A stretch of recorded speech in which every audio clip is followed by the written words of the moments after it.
And we're rolling. We are recording. Now, we're not live, but we are recording. Okay, so this will be loaded onto YouTube later. If you speak up, your voice will be on YouTube. If you step into the frame, your face and stuff will also be on YouTube. So, that's that. There's one printout. Somebody mysteriously did a printout. If you have your phone like last time, you can check the email from Father David and follow along that way or pass that around as it's relevant. Obviously, I have my own notes here. So, last week, we talked about all this stuff, okay? And I took the liberty to draw this out beforehand to save us some time. So, I will briefly recap for those who need a refresher and for those who are not here or did not see it on YouTube. Originally, right, the church had three major sees: Rome, Alexandria, Antioch, and then there was, expansion, right? Axum was elevated. Cappadocia gave birth to, the Armenian church already existed, but it gave birth to what's called their Catholicate, and then to Iberia, and Constantinople was elevated, Jerusalem was elevated, and then we have the Persian church going on over there. There's been two ecumenical councils. Council of Nicaea basically says Christ is God. A few other things were going on as well, but that's just what we're going to do for our abbreviated version. And then the Council of Constantinople said the Holy Spirit is God, right? Okay. So that leaves us, I ended up in, 397? We said one little detail I left out just because it didn't seem important at the time, but going forward, it is going to be. Around the 360s, you remember when Julian the Apostate was stabbed in the eye and died by the prayers of St. Basil? Yes, and we think it was St. Mercurius who did that. While that was good that he died and then the empire became Christian again, the bad thing was the Iranian Empire took over Iberia. And that's sad. And then what we know is the Georgian people, just to get this out of the way, because it's kind of like a side quest that I don't have time to insert. There's another kingdom called Colchis up here. The Iranians take that over, then they kind of become one people. If you remember, they were evangelized by a lady, Saint Nina. Saint Nina is actually a relative of Saint George, the great martyr of Cappadocia. So because of that, the church there, have this great devotion, not only to Saint Nina, but to Saint George. Then the Iranians begin to call them Gorgins, which means Georgians, and that's why we call them that to this day. Simple version of that.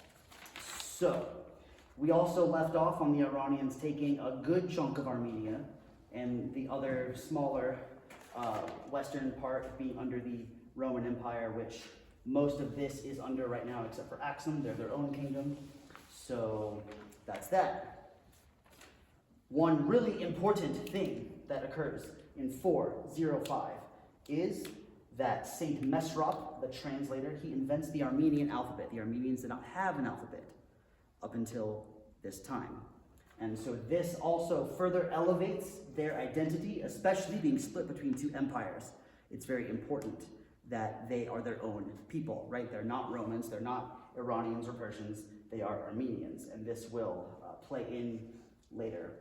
So the Armenians and the Georgians, right, they do the same liturgy as Cappadocia. They do what's called the Cappadocian Rite, and this is them kind of developing out of using Greek and things like that. Certainly by the early 5th century, okay, we see these are largely along liturgical lines, right? There's the Roman Rite or the Western Rite that we do here. There's the Coptic or Alexandrian Rite, the Ethiopian or the Axumite Rite, Byzantine or Constantinopolitan Rite, as some like to call it.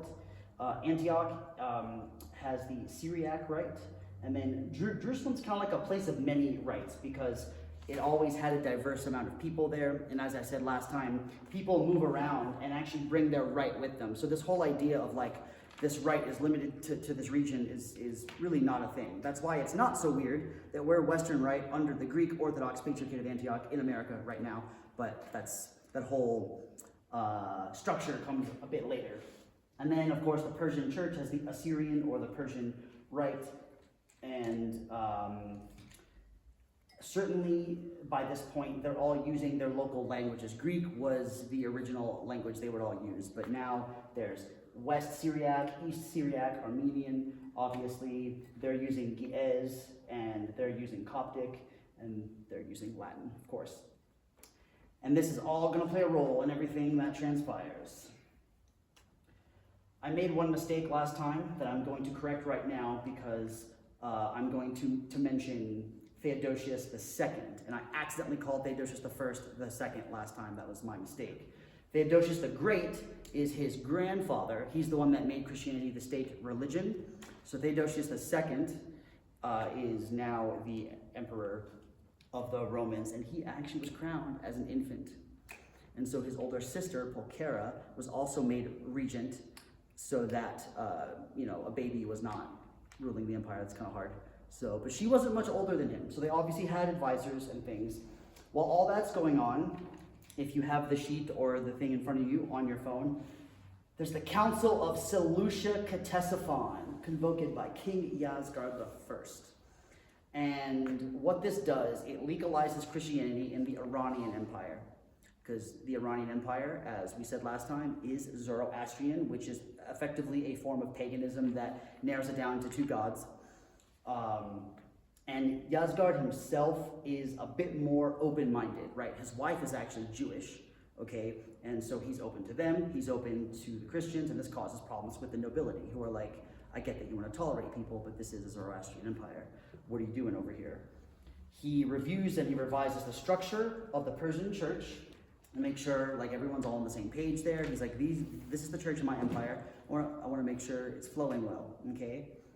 And it's the first documented attempt of liturgical uniformity. And so this, for all of us that like liturgy, which I hope is all of us, that is very fascinating because they look to Edessa, which is, okay, so this is not to scale, okay? But Edessa is like somewhere here. Edessa has been actually toggled between the Roman and the Iranian empires over the centuries, but they are the primary font of this Persian or the Assyrian liturgical rite. I guess you could call it the Edessan rite, as we did in seminary. And so it basically says that this is like the gold standard for their church, but also with their patriarchate, or their, it's a Catholicate for now, which is Seleucia Ctesiphon, that from Edessa, they are in charge of the church. That's like their local primate. So then what they are doing also sets a standard. And we see this ebb and flow with liturgy throughout the entire history of the church. Different locales start developing their own traditions and customs, and then a synod or a patriarch or somebody steps in and says, a little too much diversity going on here. Let's trim this down. We actually see this occurring right now in America with a lot of our local churches as well. So this is the natural flow of the church. 10 years later, Council of Seleucia Ctesiphon, again convoked by the same emperor, adopts various canons from the councils in the Roman Empire. So this is probably when the Persian church accepts the Council of Constantinople. If you recall, it was controversial because it elevated Constantinople to being right under Rome. So all the historic sees were like, excuse me, why? And they were like, we like all the teaching, but we're not sold on it being ecumenical because of this one thing. So the Persian church, I guess, didn't really have a problem with that. They adopted it as ecumenical then, and other local synods that were had as well. Then Yasgard dies that same year. His son is Bahram V. This guy is kind of a genius. I'm not saying I like him, but he's a genius because he does not like what his father did. He knows it's bad. He knows that a lot of the nobles hate his family. But he also doesn't want to go back on the promises that his father made. So what does he do in 424 at the Council of Markabta? He says, Seleucia Ctesiphon is autocephalous. It is no longer under Antioch. So this is a strategic move because in the previous councils, Yasgard was actually trying to be in harmony with the Roman Empire. In fact, he made a statement that says that if anyone were to harm the young Emperor Theodosius as a baby, he would kill them himself.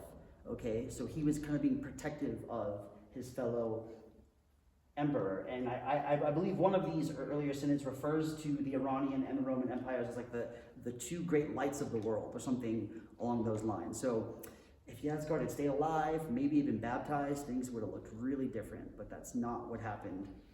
So his son says, okay, if you're free, if we're gonna allow you to exist, your church is not loyal to any bishop under the Roman Empire. You're loyal to us. So you see how, like, this is a strategy. You've got all this freedom, but you belong to us. Okay. So, 4 years later, the Iranian Empire abolishes the Armenian monarchy, which means they're no longer governed by their own people. And now this is a flex, okay, to say, we own you. And Armenia and the Iranians are fighting for a long time over this issue. And so that's obviously, this further isolates them from, you know, their brothers and sisters in the Roman Empire and from their own Iranian overlords, as it were. So 429 in Constantinople now, we have a priest named Anastasios. Anastasios on Christmas Day says, Mary did not give birth to God. Problem, right? Of course, everyone should be like, what? Yeah. So this rightfully causes a problem. And when the patriarch, whose name is Nestorius at the time, is told about this, he says, I don't see a problem. And so then that is a problem, right? Yeah, right? So, essentially, we have Saint Cyril of Alexandria, Saint Celestine of Rome. They're notified about it. They're writing him letters like, oh, certainly this is a misunderstanding, right? There's no way you're saying this. But if you are, here's the truth. Here's what you should say. And it gets really controversial. So Nestorius himself actually asks Saint Theodosius II, who is the emperor, to convoke a council. He's like, I'm going to be vindicated. This is just a whole, like, I'm obviously right, and everyone else is getting on my case, so we're just going to settle this. And Theodosius II convokes it in Ephesus, okay? And there's a church, the Church of St. Mary. They picked it on purpose because it's named for her, and she was part of the controversy here. So a big word that those of us that are Orthodox know is what? Theotokos. This was something Nestorius didn't like saying. And it was something everyone else was saying. That, you know, it literally means the birth giver of God. That's what it literally means. And so he says, no, because we had other heresies. You remember there was like Apollinarianism and like these others that were kind of like confused about the human and the divinity, like within our Lord Jesus Christ. He said they spoke this way. They said she gave birth to God. So I'm going to say she gave birth to Christ. Why don't we call her Christotokos? That sounds so much better. And everyone else is like, no, it's not. I love this guy. He's like shaking his head like, no way. Like, why would he think that's a good idea, right? Well, he does. And so the synod is convoked in Ephesus, and I'm sorry, I actually kind of forgot where Ephesus is. I think it's somewhere in here, right? And it also confirms the synod confirms the autocephaly of Cyprus, which is a little island that's kind of right there. Cyprus was under Antioch before, and then it was granted autocephaly. Cyprus was very Byzantine, so it was more aligned with the practices of Constantinople anyway, but they were told, you can now govern yourselves, yay.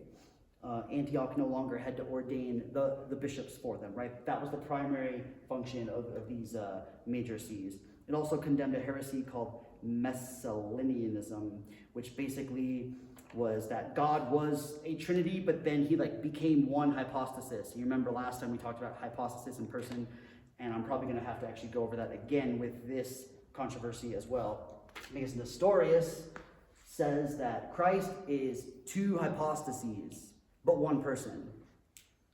And he points to a man named Theodore of Mopsuestia, who had been a bishop who had only died a few years before, who uncontroversially, as far as we can tell, said that Christ had two faces.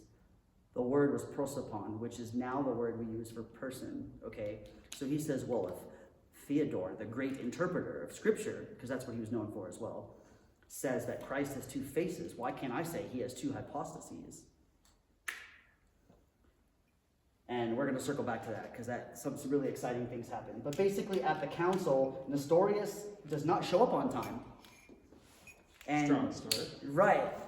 And John of Antioch, who's the patriarch of Antioch, he's pro-Nestorius. he didn't show up. So St. Cyril of Alexandria just says, all right, well, they obviously are wrong and they know it. Here we go. Let's condemn them. And they do that. And then kind of a counter synod is held once they show up because Nestorius was already condemned. So he and John of Antioch hold this other synod somewhere else that no one cares about.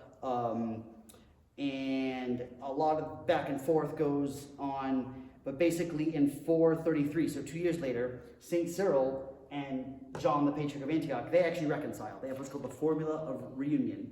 So St. Cyril, he uses a term called miaphysis, which means one nature. And he says that Christ is from two natures. The Greek expression is ek diophysis, right? From two natures. And then he becomes one. Everything about him is one. Fully God and fully human, but it's all one, okay? And this is how they refute the errors of Nestorius by this one nature formula. Okay, he's got one nature, he has one hypostasis, he's one person. It's one all the way through. But St. Cyril says to John of Antioch, if you say he's in two natures, but you understand it this way, that it's not splitting him, it's not the level that Nestorius took it to, but it's one hypostasis, then we can agree and be friends. Okay?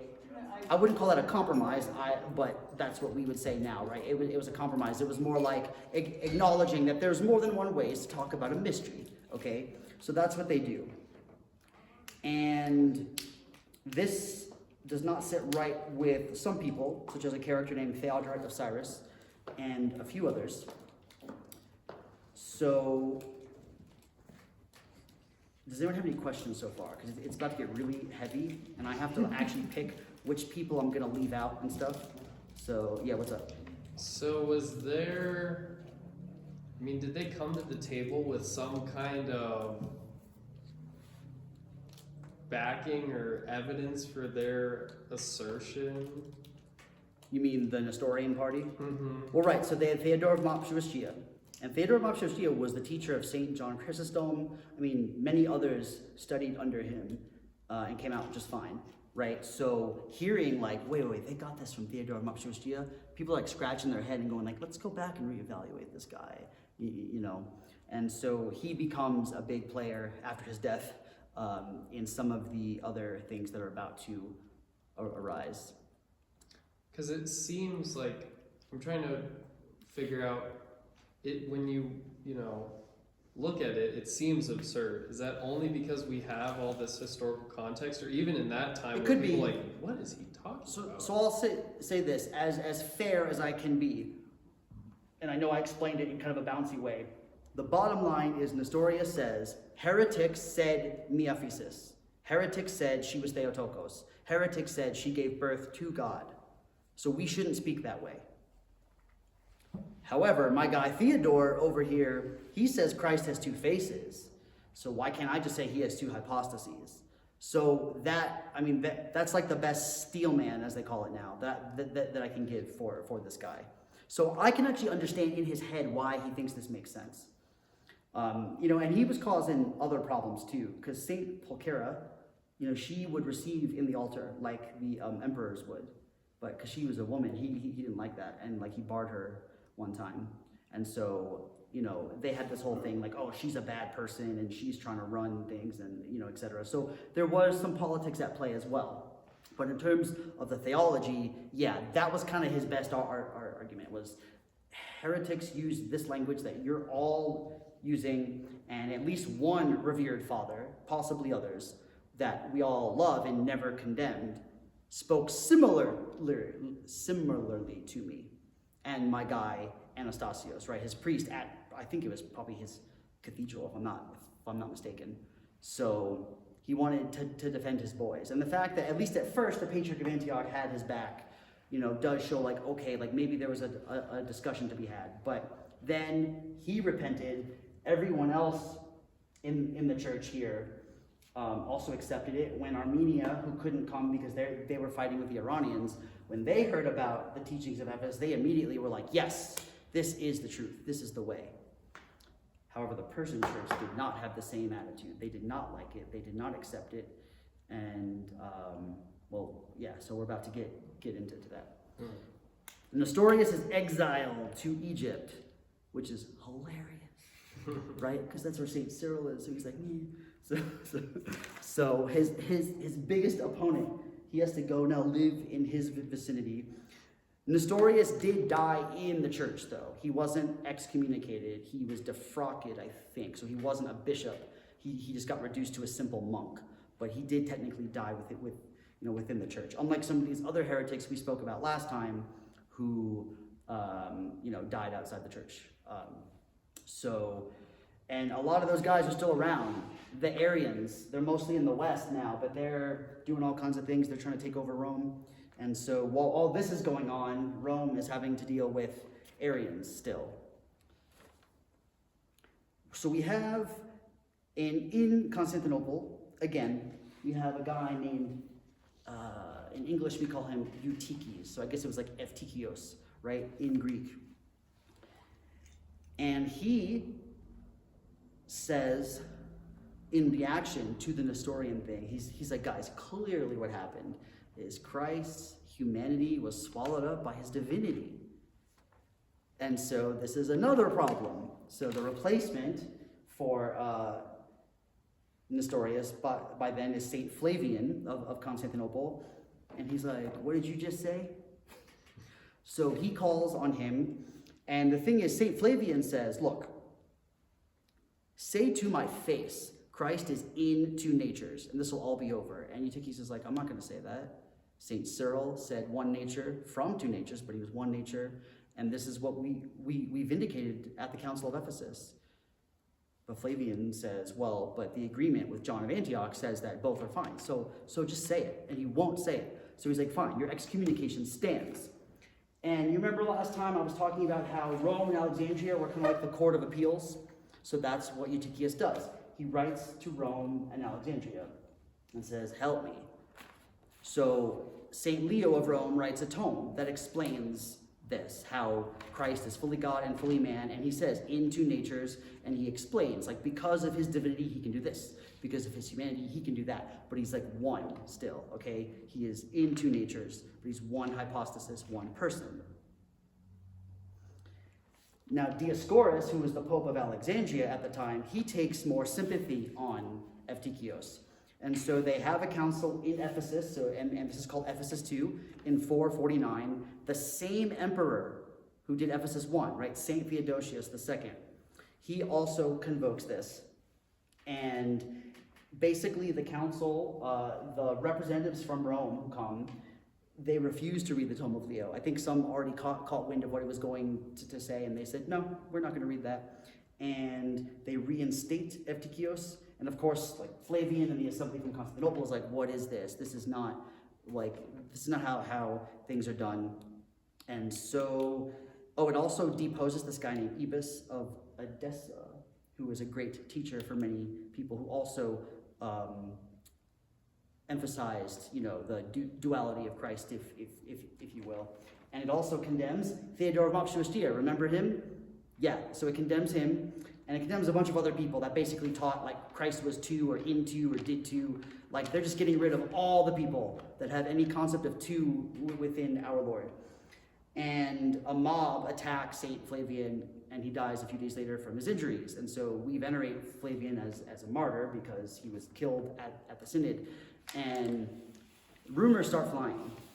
And this is where I get in trouble online sometimes because people, so just so everyone knows, all the groups we talked about last time, right now in 2026, are gone, right? There's no Arians. I mean, there's people with like Arian views, but like the actual Arians are gone. The semi-Arians are gone. All these other people are gone. But the people that we're talking about that didn't accept the Council of Ephesus here, they're still around, right? They're known as the Assyrian Church of the East now. And we're about to have another council called Chalcedon, and there's people who don't accept it to this day. Now we refer to them as Oriental Orthodox, okay? So all this stuff still kind of affects us to this day, and these conversations continue. So, Chalcedon is called, and at Chalcedon, Chalcedon was originally going to be held in Nicaea, because it was going to be this whole big thing. We're going to settle this controversy once and for all, and it's going to be great. It's going to be just like old times. But it ends up being at Chalcedon, at the Church of St. Euphemia. And at this point, Marcion is the emperor, and he's actually the consort to St. Pulchera, the older sister of Theodosius II. He had died. And, I didn't mention this, sorry. There were 250 bishops at Ephesus, okay, the first time. Then there was only 127 at Ephesus too. But Chalcedon had 520 to 630 bishops at any given point. They all didn't stay for the whole thing. So this was like the biggest council, right? Remember I said that Nicaea was the biggest at that time, which is why it was like, unquestionably the first ecumenical council. So Chalcedon takes the cake, right? They had way more people. What year is Chalcedon? 451. 451. Thank you, because sometimes I forget to say things right in front of me, and so, yeah, that's very important. It's 451. Only 20 years after the Council of Ephesus. So think about it this way. You have people that were at the Council of Ephesus that are also at the Council of Chalcedon, and some of them were even at that in-between one, right? The Ephesus too, which the West and Constantinople condemn as what's called a robber synod. I forgot the fancy Latin word. Latrocinium. Yes, Latrocinium. So that Ephesus too, where St. Flavian was killed, that is called a robber synod because it put the bad guy, Eutychius, back in. So at this council, the tome of Leo is read. And it says Leo and Cyril are in agreement, because that's one of the big things. Cyril said this, Cyril said that, okay? And nobody is questioning that he's a saint. So they say Cyril and Leo are in agreement. That is like a thing that is repeated throughout the council. There's a monk named Bar Sama who was from the area, I don't know if he was from Antioch specifically, but within the Antiochian Patriarchate, he was Syriac. They actually say that he was the cause of the mob that killed Flavian. So they kick him out before they can even start anything else. They say, get rid of him. And he's venerated as a saint to this day by the churches that don't accept the Council of Chalcedon. They obviously don't think he was a murderer. And I will add this, and people are probably going to yell at me on YouTube and stuff, but if Bar Sama had actually killed him, he would have gone to jail, right? At the First Council of Nicaea, which this somehow slipped my mind last time, St. Nicholas slapped Arius, and he was put in prison and stripped of his rank. And then there was like a miracle and like a vision that was had that he got it back. So if St. Nicholas got in trouble for slapping someone, why would this other monk not get in trouble for causing someone's death, right? So, and I guess you could argue, well, he didn't directly do it, but he incited the mob, whatever. The point is that that's what was thought and that's what was going on. Chalcedon confirms Nicaea, Constantinople, and Ephesus as ecumenical councils. So finally, their whole hang-up about this is no longer a concern, probably for obvious reasons, and it elevates Jerusalem. Remember, this was made a metropolis at the first council. This is now a patriarchate.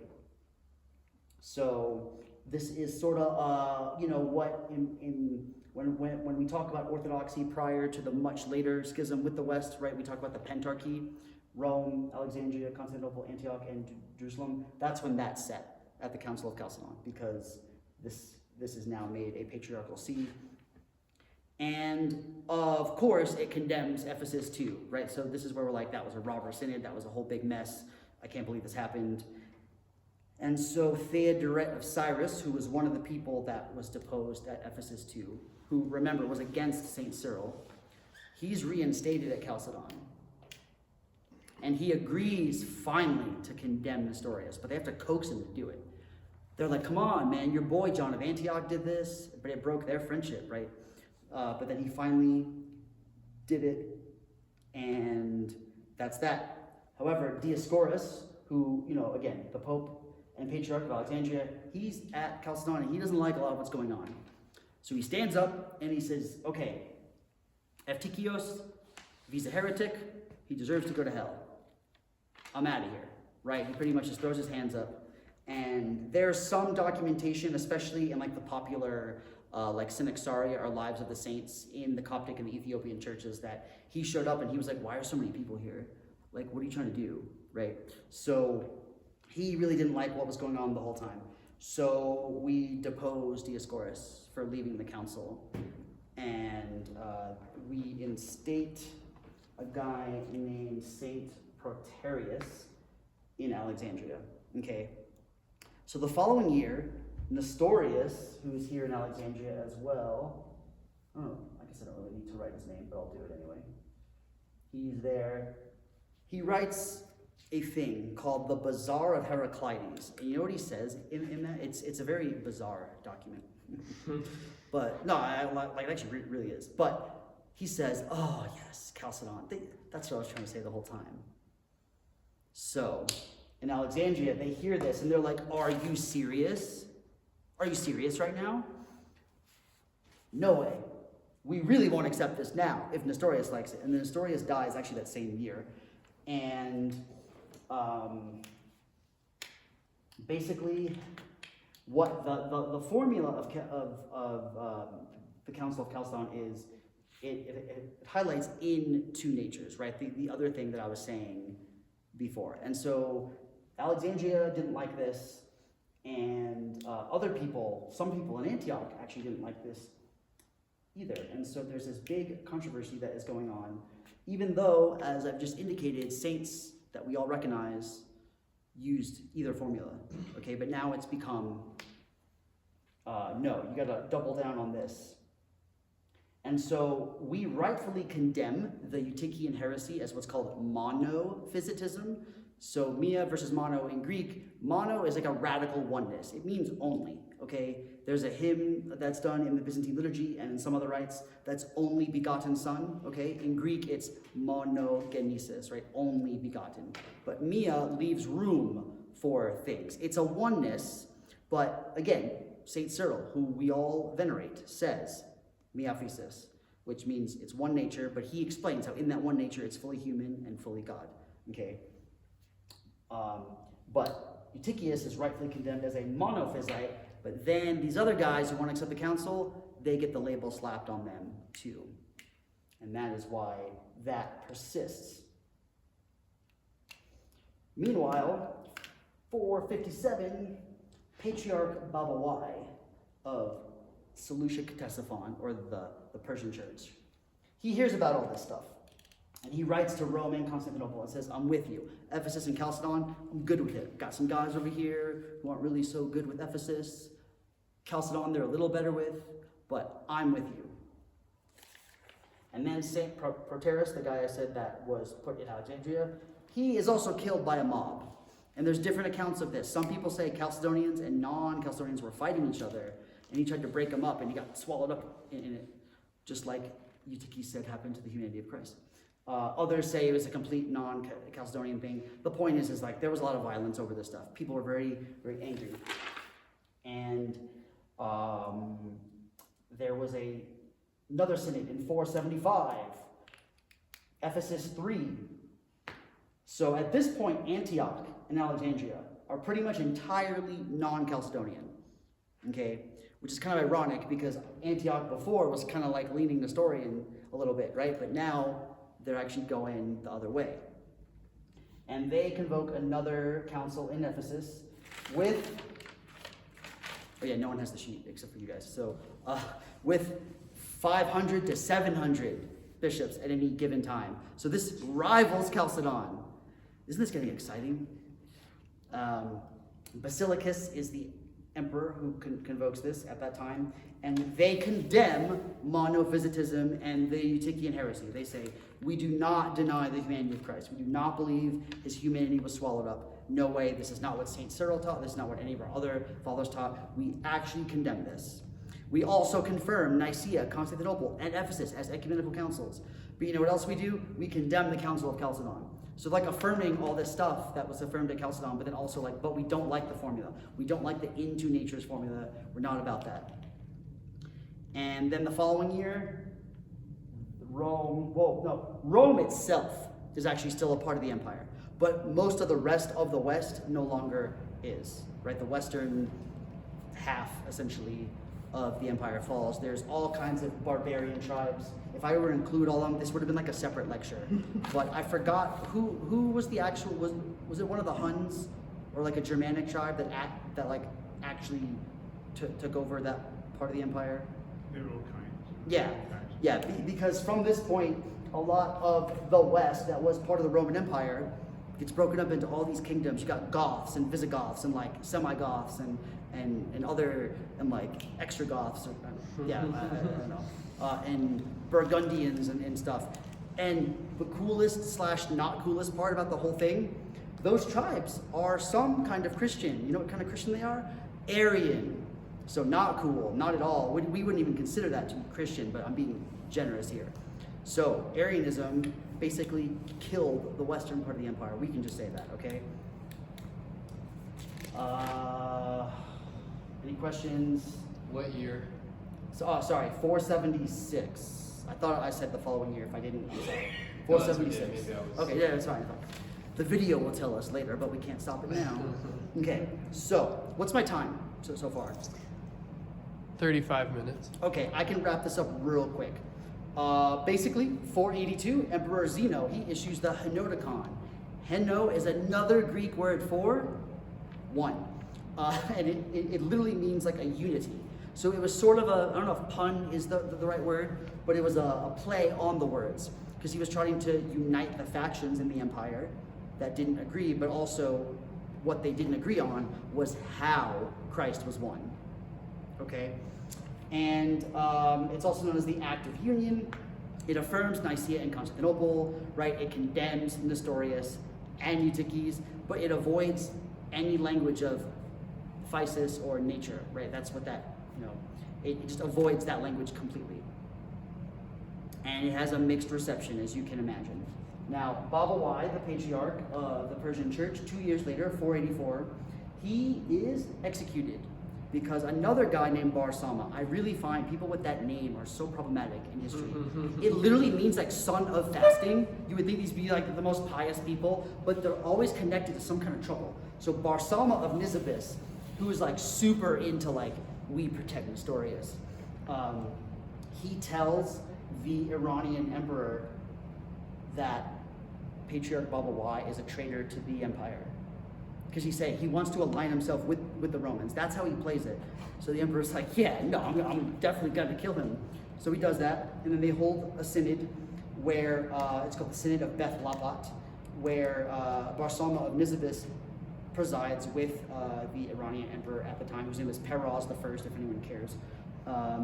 And it actually does a strategic move. It confirms that Theodore of Mopsuestia is their standard for Christology, right? Because literally everybody hates Nestorius.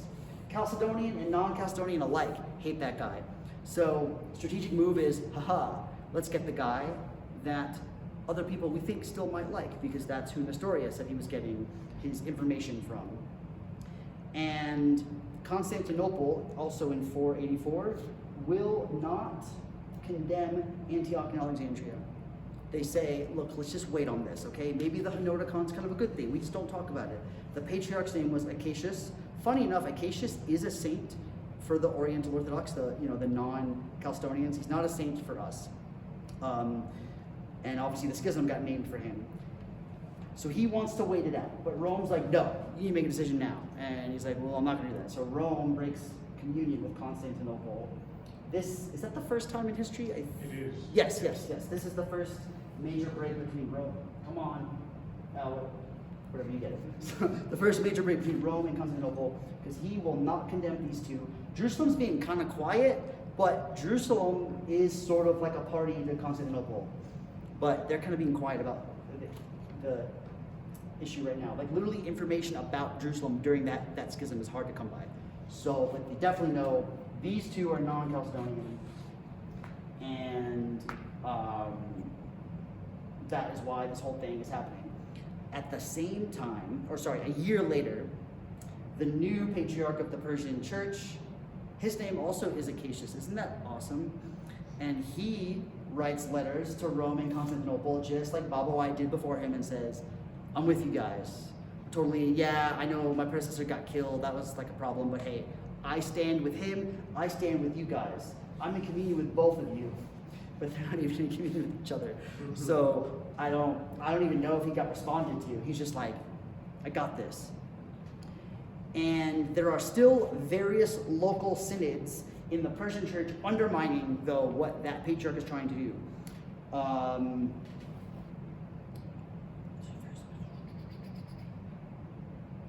By 506 now, Armenia, they decide we don't accept Chalcedon. But they've been going back and forth about it. They're like, we definitely accept Ephesus, but we don't accept the Council of Chalcedon. And this is also the same for the Georgian church at the time. They also don't accept the council. That gets complicated because they have a guy that was serving in Jerusalem named Peter the Iberian, right? Because these were the Iberian people. That's a whole other rabbit trail. But basically, people say to me, Stefan, when is the final break between us and the non-Chalcedonians? And this is loose, this is up for debate, but I would say when Antioch splits in 519, Antioch had a patriarch named Severus. Come on, you will obey me. No, wow, it's not even, it's tired, it's done. Yeah, whatever. His name was Severus of Antioch. They venerate him as a saint. We actually anathematized him. And this is where we see a split between what we refer to as the Syriac Patriarchate of Antioch, who are non-Chalcedonian, and then our Patriarchate of Antioch, which gets called, in the Middle East, we're actually called the Roman Orthodox, but what's often known as the Greek Orthodox Patriarchate of Antioch. And as you can imagine with those terms, the churches that didn't accept Chalcedon, they're the ones that keep the Syriac liturgical rites. Our Antioch became very Byzantine because it had a lot of support and people coming from Jerusalem and Constantinople, which were all Byzantine strongholds. Ironically, though, the emperor at that point is a Byzantine who's non-Chalcedonian, but he dies like really soon after. And then all the subsequent emperors are very pro-Chalcedon. And there's some interesting things, though. Like we have Aretas, the Persian martyr. So basically, the Persian stuff kind of comes, again, not to scale. But remember, like Yemen and like the Persian Gulf and Saudi Arabia are like right here, near what we now call Ethiopia. Okay? So the Yemeni king converts to Judaism. And he's like, first order of business, kill the Christians because they're a problem for us. And so Aretas, the martyr, who was an Arabian, Persian, who actually accepted the councils of Ephesus and Chalcedon, right, in this stronghold here, he is one of the first that's slain. And we still, at least I know the Armenians venerate him. So we share that saint in common. And the Axumite emperor, who was Caleb or Elesban, who stopped the Yemeni king, I can't remember if he actually killed him or not, but he stopped him from invading this area and also up into the Roman Empire. We also venerate him as a saint, and they do as well. So even after a time where you think the schism did occur, we still have some saints in common. Okay, not a lot, but there's a handful. And, well, again, there's only one sheet out, so you won't know the difference. I put 536 is the start of what we now call the Greek Orthodox Patriarchate of Alexandria. Technically, it's the following year. What happened was there was another group that were actual monophysites, known as the Julianists, who are problematic for various reasons. Even the other non-Chalcedonians don't like them, because the Julianists said that swallowing and the merging of the natures occurred like in the womb. So when he was born, his flesh was already incorruptible. So the formal name of this heresy is Aphthartidocetism, but for convenience, we call them the Julianists, because Julian of Halicarnassus was their big leader, and they were huge in Egypt. Severus of Antioch, right, the guy we don't like, who officially kind of split, the Church of Antioch, you could say, severed it, if you will. Some other people have made that joke to me. He didn't like Julian of Halicarnassus either. In fact, I'm pretty sure we borrow some of his arguments against him when we've argued against it too. Again, statements like that get me yelled at online and stuff, but it's just a fact. So the Julianists actually set up their own Patriarchate of Alexandria, which lasts a few months because the guy gets exiled. And then the Byzantines, as we call them now, right, or us, I guess, they step in and then they start their own Patriarchate of Alexandria in 537. And again, to this day, there's the Coptic Church of Alexandria, which are the non-Chalcedonians, and then there's the Greek Orthodox or the Roman Orthodox Patriarchate of Alexandria. So that schism still persists to this day. There's been dialogues in the modern day with them that I have given lectures on, but maybe for the sake of time, I will not address that. But our patriarchate actually encourages us to be very close with those groups, because after all this time, we realize that other than just not accepting the council, they've remained very close to us. And certainly in light of other things that have gone on, we see them as more Orthodox, if I could say that. And then the Nestorians, or the Persian church, they lasted for a bit. They've got issues with like rival patriarchates and stuff. There's a joke that even the Nestorian patriarch is two people, right? And to this day, well, I got a list of all the factions here, because they have two patriarchs now that both live in the USA. Isn't that exciting? Both are from Chicago too. Isn't that wild? And the Chaldean Roman Catholic Church, they're actually like the third most populous group within the Roman Church, right? Like most of the Roman Church obviously is Western. Then they have a lot of I guess we can call the Eastern Roman Catholics, or the Byzantine Uniates. That's the word I'm looking for. They're the second largest group, but the Chaldeans are actually the third. So through a lot of complicated history that we're not there yet, so I'm not going to get into, the Chaldean church that's in union with Rome actually has the older Nestorian line of succession. And they still insist that he's to Knoma, which is their East Syriac word for hypostases, and they can not so low-key venerate Nestorius and Theodore of Mopsuestia. Isn't that something? I was just talking with Father Benedict about this actually too, who's a former Roman Catholic priest that is now at Saints Peter and Paul in Boulder. So there's more I could say, but any questions, anything you'd like more clarification on? Do you want some more bonus info? I got plenty of it.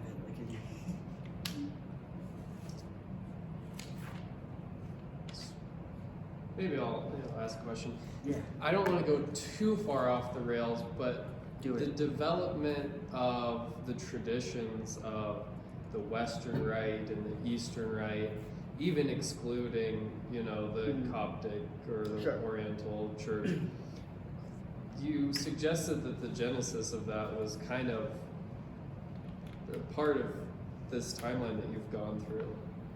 Or am I? I may have. I think what I remember saying, and if anyone else wants to chime in, because sometimes I do get lost in my own thoughts. I think I was saying that by the early 5th century, all these different main areas certainly have their own primary liturgical rite, which they share with locales and even ship people off that still serve it somewhere else. But they also are really now firmly in their various languages. Is this kind of ringing a bell, or did I go further than that? Do you think? No, I think that's right. It's interesting to remember that in the West, certainly, there was just not one rite. When we say Western Rite, there were all kinds of different rites. In fact, when St. Gregory was feast we celebrate tomorrow, as I said, when St. Gregory sent Augustine to England, he left Rome, 596, he left Rome and he went through Gaul, he went to Italy and he went through Gaul, and he wrote a great, he was a big minor and he said, oh, but all these people use different rites, and St. Gregory in the fact writes back saying, there's lots of different rites, don't worry about it. But even in the West, I mean, we say Western Rite, but in fact, each diocese virtually had its own rite. You had the Milanese Rite, and then you came into the Gallican Rite, and so on and so forth.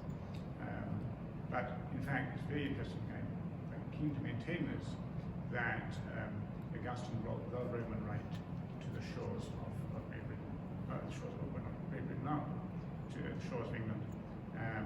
And people sometimes say, oh, I'm going to go on now, I'm sorry about this, you can edit that out. But the fact of the matter is, I can't edit out stuff. It's not what I meant. Everyone on Discord that's been telling me, and right, I'm like, but let me tell you, yeah, they're gonna cook me now. The English liturgy, the liturgy which came to the English people, at least in the south of England, was the Roman liturgy. So this is why we should like the Roman liturgy, and not say, oh, it's all foreign, and no, it's the liturgy which we received from St. Gregory the Great, and which is celebrated, Dom Diggs has a very beautiful passage, Gregory Diggs has a very beautiful passage in the end of the shape of the liturgy. He says, this is the Mass I celebrate today, he said, and this is the same Mass as St. Augustine celebrated in 597 when he arrived in England. I always think that's a marvelous thing. I ranted on now, that's got nothing to do with the question. No, it's That's okay. your question. That is But cool, I do though. want to No, that is clarify for everyone what you said about England doing the Roman Rite. That we agree on. It's the other thing you said about every diocese with its own rite. Because I got people that are just using this word rite for like every little micro change, and I'm like against that. And now people are going to see this and they're going to revolt against me. All this power that I hold on the internet, it's going to slip through my fingers. Well, and that's the thing, right? I don't want to go too far into the weeds of rites, but I feel like as long as we're talking about again sort of the genesis of these traditions, I am curious where the I do have different liturgical rites started to lectures develop. on my YouTube. I've given that talk. In fact, I gave one in January at a Greek church in Pueblo.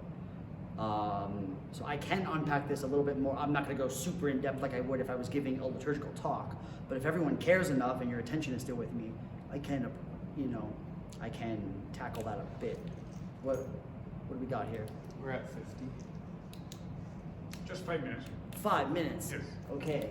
So, well, you were here last time, so you remember me saying that all these major centers here. Let's see. This, these three, and then like this, right? Right. They were like the major centers, and they had, they're the font of like a lot of these rites. I guess to be fair, what you could say is this: there's a few liturgical theories out there, okay? And in seminary, they teach you all this stuff. There is one theory that there was one liturgy in Jerusalem, and then people took it to their necks of the woods, and then like everyone did a different liturgical rite, okay? But I think what is interesting is that the fact that there's basically 7 that have been codified in some way that follow these streams is very intriguing to me. It's almost like there's something that's blocking it from turning into like Darwinianism or something, right? I mean, even the different rites that Father David mentioned, sure, there's the Ambrosian, the Mozarabic, like those have significant differences from what was going on in Rome. But there's like a very good amount of things that it has in common, and especially later on, those have conformed more to Roman practice. So even, sure, maybe you could say at some point every diocese here and in all these places had what we could call their own rite. But very early on, there was this need to conform to your local primate or your local patriarchate.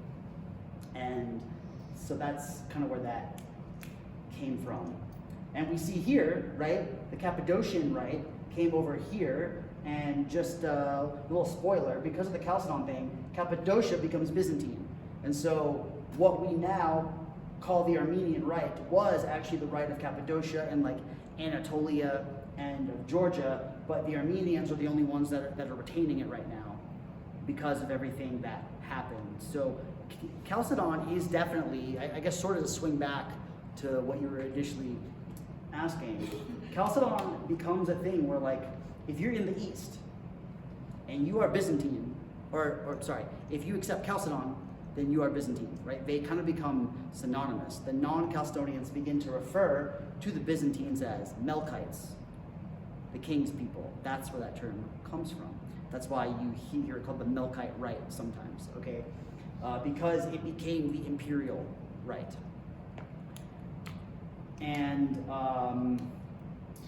these other local rites here, I wouldn't say they're not imperial. Okay, so like there's some people who say, oh, the Assyrians, right, the Persians, they have grown and developed without any influence from Rome or any other kind of empire. But after hearing this lecture, you realize that is actually a ridiculous argument to make. That's absolutely not true. The empire that you're being influenced by was pagan, right? And like ours was too at first, and then we took it over. Okay, so this idea that there's like this pristine, right, that's untouched by imperialism is just not true. And even the non-Chalcedonian rites, like, so like later on, I'll address some of this in some of my other lectures, but Armenians eventually break free, and then they have a kingdom, and they have a dynasty, and so their rite becomes imperial. Okay, and again, Axum, right? They are an empire, or at least a kingdom now. So they are imperial. So all of these other rites that we think that or that a lot of people like to purport are not imperial are. Like every rite has been touched by imperial influence, and that's actually like a really important thing to note. Is like there's no rite that's like, oh, it wasn't touched by any king or anything like that. Also, when we condemn, like later in the West, when Charlemagne, right, he kind of like makes most of the West conform to the use of Rome. There's a few other things that like he leaves alone.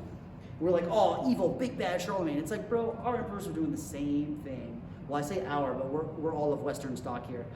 So, but the churches we normally align ourselves with in the East, particularly from the font of Constantinople, yeah, the so-called Eastern Roman or Byzantine empires, they were doing that kind of stuff too.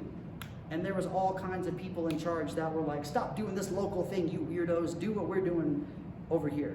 So there is this ebb and flow of liturgy that's like diversity and then uniformity. But then within that uniformity, diversity starts to sprout again, and then it goes back to that, and like I said before, we're witnessing this now in our own day. A lot of the newer bishops, right, in the Eastern Orthodox Church are noticing a variety of things that are going on in their churches, and so they're wanting them to conform more to like a proper standard than they were. And that'll probably work for a time, and then eventually it'll trickle out again. So, does that help? Yeah. Cool. We might also invite you back to do a series of lectures on the various rites. I would love that, because that's really my area of expertise. This is actually the first time I've done like a history series. So, and we're only, well, now we're halfway there. Living on a prayer, which is Bon Jovi. Yeah, Father Benedict, who knows nothing about the modern world, he said, oh yes, it was that, he said... Yeah, he said Van Van Halen. Halen. No, Yes, no, that's no, like an no, inside no, joke no. with a priest that we're friends with. Same guy I mentioned before, actually. I think, Stefan, we might have come to the end. Yeah, that's I'm saying. Anything People else want you to want talk to to know? you, they can talk to you. They can. But I think we'll let them go if they want to. Great. I'm gonna leave the camera on for a few minutes, but if you want to ask me something off camera, wait till I turn it off then. Great. Well, Stefan and Rita, Stefan, thank you very much indeed, and thank you all for coming again. Yay. Next time, ask questions. Yeah. Oh, the next one's gonna be really. I've already lost more hair from working on the next one because all these issues are not resolved. Yeah. All these issues I mentioned are not resolved. That's a lot of stress.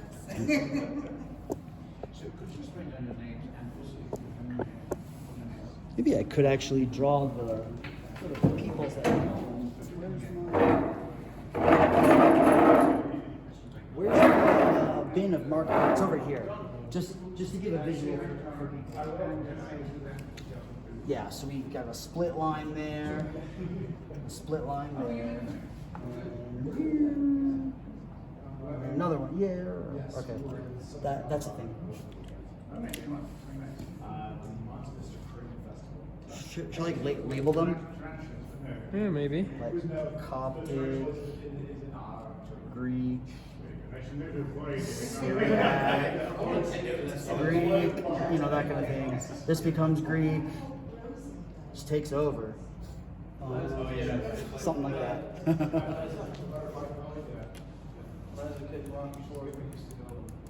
Great. Oh, goodness. Okay, hold on. Alexandria is split between Coptic and Greek. Yeah, that was the 537, where we basically our side of it, right, the Chalcedonian side, had to reboot the Patriarchate of Alexandria, and right because the guy we installed after Chalcedon got mobbed, he got killed, and so it was very unsuccessful to install somebody that accepted the council until 537. Yeah. Geographically, where are the Coptics all That's Egypt. at now? Now, like right now, Yeah, the Coptic Church. well, I mean, they're all over the world now. But at the time, yeah, they were like mostly in Egypt, but also other parts of North Africa. where, in what country are Coptics most common? Then or like at this Now. now. I'm not sure if their diaspora is bigger than their homeland. I'm not sure, but they definitely are the largest Christian group in Egypt. But there's a lot of Coptic churches in America.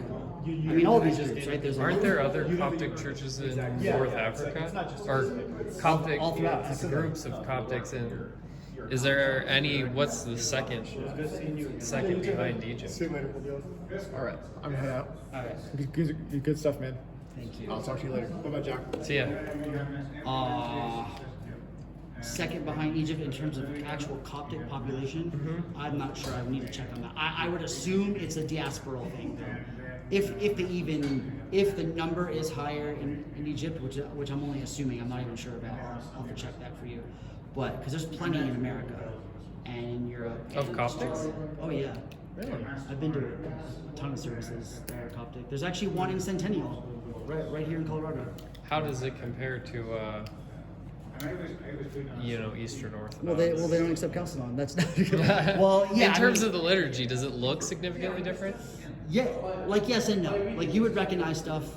Actually, the Coptic liturgy has some things in common with the Western Rite that aren't as noticeable, like on the outset. But when you watch how people operate, it's interesting. So one thing, when I give liturgical lectures, one thing I point out is that the Western or Roman Rite or rites, right, and then the Coptic one, and then the Ethiopian one, they all have like an offertory, right, like where the gifts that are going to become the body and blood of Christ are brought during the Mass, right?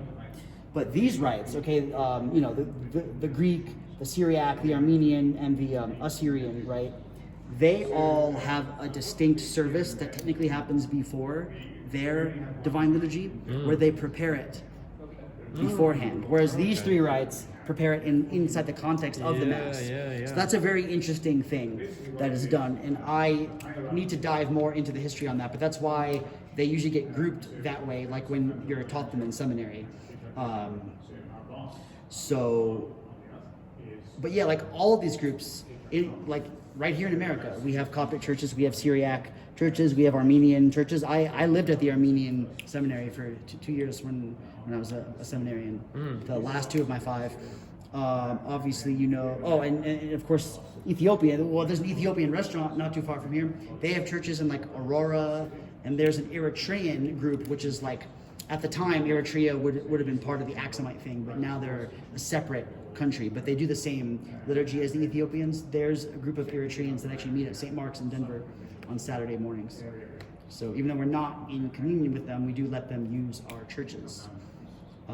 And like I said before, even what remains of the Persian church, both patriarchs live in America and are from Chicago. And even the Chaldeans, the ones that are in union with Rome, they are the largest Uniate group in America, right? So out of all the Eastern sui juris churches that are in communion with Rome, right? That's the language that they use. The equivalent of the Persian church that's in union with Rome, they actually are the largest Eastern Roman Catholic group in America. So the future of the Persian people is, I think, America, especially with everything, well, I guess we'll see. Yeah, so all the rites, like I said, these rites are not limited to their soil, and now even more, every one of these churches is global, effectively. Oh yeah. The Greek Patriarchate of Alexandria is only in Africa, but they had churches in America and in Australia for some years. But then they agreed to let Constantinople hold that. Same thing with Jerusalem. There's a whole group of churches in California that are now under Constantinople, but they're called the Palestinian Vicariate, and they were under the Patriarchate of Jerusalem, but then they relinquished them. Antioch is the only Greek Patriarchate that actually still has churches that are not under Constantinople. Wherever we've gone, because we've tried, we've fought to maintain our autocephaly. Yeah. But everything I just told you, though, is part of much later things that occur. Well, and that's but the if problem. you wanted the stuff, I'm taking your, where you're at in a lecture, and then I'm saying, oh, by the way, let's go, Right. to But it's, modern and then. it's good to know how it affects you now. And that's Yeah. part of why I meant to start it off as a caveat, but then early on I had to address a few other things. But, both of these schisms still affect us now to this day because these people are still around. Whereas the other ones, we can say all we want about all those other groups because they're not here to defend themselves. We just Right. trust that, Right. of course, we can condemn them rightfully. And so with these guys still around, and then we, after fighting for some centuries and we go talk to them in the modern day, we're like, you don't really sound that different anymore. It's like, why is that? Why did that happen? Well, So that's a I big guess issue. I guess Especially the non-Calcs. that's the big question, right? Mm-hmm. Like, okay, when His Grace Bishop John was here, I don't know, it was a couple years ago. He opened the floor up to questions, and someone was asking about, what's the chance that we will come into communion with the Coptics, or that there's going to be any type of, conversation there. Yeah. And first of all, you have that theological disagreement. Mm-hmm. And second of all, you have such a amount of time that's elapsed that That's you probably just the kind biggest of thing. grow apart, right? Yep. So then the question is, if you start those talks, right, is there a desire to come together? And is that desire to come together predicated on one side or the other saying, okay, actually I agree with you, or actually, we're going to change our beliefs, right? I feel like maybe we're too far past that point. I don't want to say that, but Yeah, I mean, I can send you the link if you want, but there was dialogues that were had for 30 years, from 1960s to 1990s, and they issued these things called the agreed statements, and it did basically say, like, we do believe the same things, okay? It's like what I was saying in the talk. Saints that we all venerate use both formulas, and then, we double down for various reasons that, make sense, and so now we're like, okay, all those people we were also fighting with are gone, and we're still around, and looks like we were a lot closer than we realized. Yeah. So what do we do about this? And yeah, it does propose ways of doing that, I mean, it doesn't say that the issue is settled, but it does say, like, okay, let's work forward now. We have not had as much luck with the Nestorians. I think to vindicate Nestorius, and there are some Roman Catholics who want to, because obviously the Chaldeans honor him still. This would make everything that happened after a waste of time. Like all these people would be evil, right? If Nestorius was wrongfully condemned, all these churches are apostate. Like, all of this is bad, and then they are the only true ones. And they don't have now they have a broken line of succession, right? There's like I list like 6 so groups. Nestorius' thing is Is the separation of Christ, basically. 2 hypostases. Some people say it's 2 persons because of the Theodore Mopsuestia thing. And in the next lecture I give, we're dealing with the remnants of that stuff and dealing with the Theodore Mopsuestia issue, and also the church is not accepting the Council of Chalcedon and compromises that come up that fail. Yeah. So some people are like, we tried this already, but I don't want to spoil too much about next time. But I have opinions and things about why it failed. And I would say because the people trying to compromise didn't truly understand or respect what either side was saying. Yeah. But then people ask, well, how come now we're so much smarter than everyone? You know what I mean? There's all these, reasonable questions one could ask. But I think of it this way. Is it true, right? If you talk to a Syriac or an Armenian or a Coptic or an Ethiopian, and you talk with them about how they view Christ and like how they see the humanity and the divinity, other than the formula of in one nature or in two natures, right? Like outside of that technical stuff, are they viewing him the same way? Are they talking about him the same way? And I always find that the answer is yes. So I'm not going to pretend, I'm not going to plug my ears and go, nope, sorry, my guys condemned you a long, long time ago.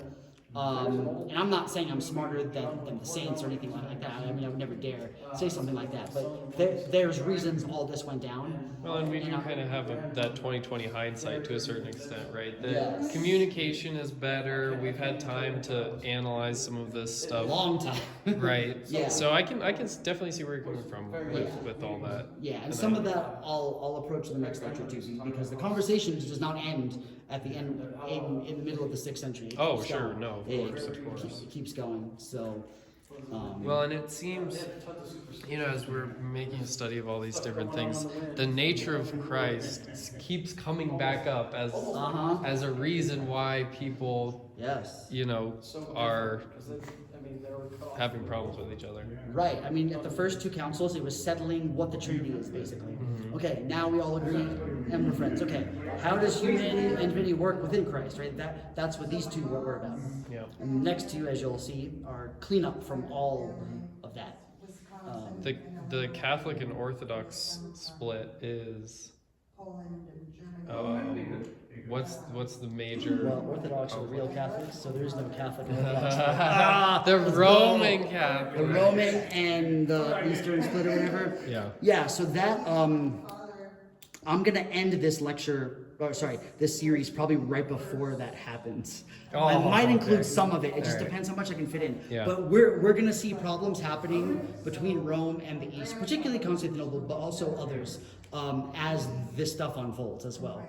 So we are going to approach it a little bit. What's the gist of the split? A lot of it's ecclesiology because, like I mentioned last time, Rome acknowledges that all these sees were historic and they had cool stuff going on, but they all need to submit to Rome ultimately, right? They believe that Rome is home, everybody has to submit to them, and we don't agree with that. Yeah. And even now, right, the Roman Church has these uniate churches, right, that keep their Oriental and their Eastern liturgies of all of these different groups. But Rome still has to pick or approve every single one of their bishops. So it's that's not the vision. That was never the case. Rome did not pick everyone's bishop. That is ahistorical. So that to me is pretty insurmountable because they won't give that up, even though some popes of Rome have even said, we may have got a little carried away. But Yeah. it's it's a little late now. And then there's the whole thing of adding, the filioque clause into the creed that kind of off balances the Trinity, and we might approach that a little bit next time because I'm going to talk about Saint Maximus the Confessor, and he kind of handles it a little bit, but because that controversy starts in response to Arianism taking over the West, and then it's wild. It's a wild ride. I don't want to derail the trajectory of your lectures with my questions necessarily. It's okay. Or you can save some of them for the future lectures. Yeah. Too. You can do that. Just write them down if you think you'll forget them. Yeah. But it's a bit. Church history is anything but smooth. Yeah. So when people, it's bumpy. It's complicated. Requires a lot of context. It does. And even everything I just shared, there's more. Right? I even mentioned, there's this whole side quest here. I haven't even talked about India. The Persian church is also over the churches in India, but I couldn't factor them into all this stuff. Yeah. So it's but they will, I think, come up at some point. India is completely outside of the Iranian Empire even, right? They have all kinds of other empires and kingdoms, but St. Thomas went there and started the church there. But, and there's all kinds of other things I could include, so. But every time I present to this, I'm but I forgot this one time, and so I need to and make by sure the I way, mention let this me guy. pull in this. And then I'll write stuff down, this is so important, and then I look at it with people staring at me, I'm maybe this isn't so important. Maybe it's not. So. There's not enough time to hit all the bases. No, there's not. There's really not. So that's why we spend semesters on this stuff. I gotta sum all this up in an hour? An hour, maybe? yeah. And even then, it feels like you have to leave behind some additional context you'd like to provide if you have more time. Exactly. Well, what do you think stopped the conversations in 1995? Well, I think a lot of people thought the issue was resolved. So we just implemented a lot of pastoral things with the non-Chalcedonians and they with us, especially in the Middle East where they're rubbing shoulders with each other. Because when I converted in when I started the process in 2011, people spoke to me as if that schism was going to heal any day now. And then I found out there were other people that were not so on board with it, and and now with all these newer converts that are happening right now, they're like really fiery against them. And a lot of, you know, to be fair, a lot of the younger Oriental Orthodox guys too can sometimes be very fiery against us. Like you and I were chatting about. I don't want to dignify any of these people by saying their name on my camera, but people on both sides are just so like angry, and I don't like. Okay, if I trust the church to do its job, then I'm not threatened that we want to talk to a group that we share a foundation with, that we got separated with, and happen to be very close with still. I'm not threatened by that. You know what I mean? That doesn't take anything away from me. Yeah. You know, so a lot of these people are like, oh, I hate ecumenism. Like, sure, there are versions of it that are bad and we need to stay away from, but ultimately they're not trusting the church. And that's why we have those Greek old calendar schisms and all that. We're like, oh, well, we hate ecumenism so much and the new calendar, we're just going to break away. Do the Coptics still have our same calendar, or what kind of? The Coptic church is on the old calendar, so is the Ethiopian church, but it technically is a different calendar because the leap year is different. So they will be, every time we have a leap year in February, they had a leap year in, well, I guess what falls on what we call September. Actually, September 11th is usually their New Year. But then if there's a leap year, then it's September 12th. So then they're a day off from our old calendar churches, and then 14 days off from ours until we catch up in February. Yeah. And when I give sermons and I talk about dates that all these groups celebrate on, I usually don't even mention old calendar stuff. I mean, unless it's relevant, I'll just give the date that it is. So for example, like I said in an Advent sermon I gave, actually the same one that your wife did the clip for, I said nobody celebrates Christmas on January 7th. Because that's true, nobody does. On the old calendar though, December 25th is now currently on what we know as January 7th. But the groups that are celebrating Christmas on the 7th of January, that is their December 25th, according to the old Julian calendar. But the Armenian church is actually mostly on the Gregorian. Like even for Easter and everything, they actually adopted the Gregorian calendar. And the Syriac church varies. Some of them are on the old, some are on the Gregorian, and some of them do a hybrid thing like what we do. So, yeah. Oh, I could do a whole separate treatment about calendars. You guys would be all revved up. Yeah, all fired People up. at home Yeah. would be like, wow, doesn't keep talking. Well, I like it. I like Yeah. that there's lots of questions, lots of interest, you know, and all kinds of different things. Have you ever thought of doing like live streaming? I have, but it wouldn't work here. The internet's too spotty. Yeah. Yeah. You do one for. You might be on camera though, because when I was turning it, I think it caught you. No, it's okay. So, if I don't care. okay, great. I'm We put a wrap on it. Yeah, I think so.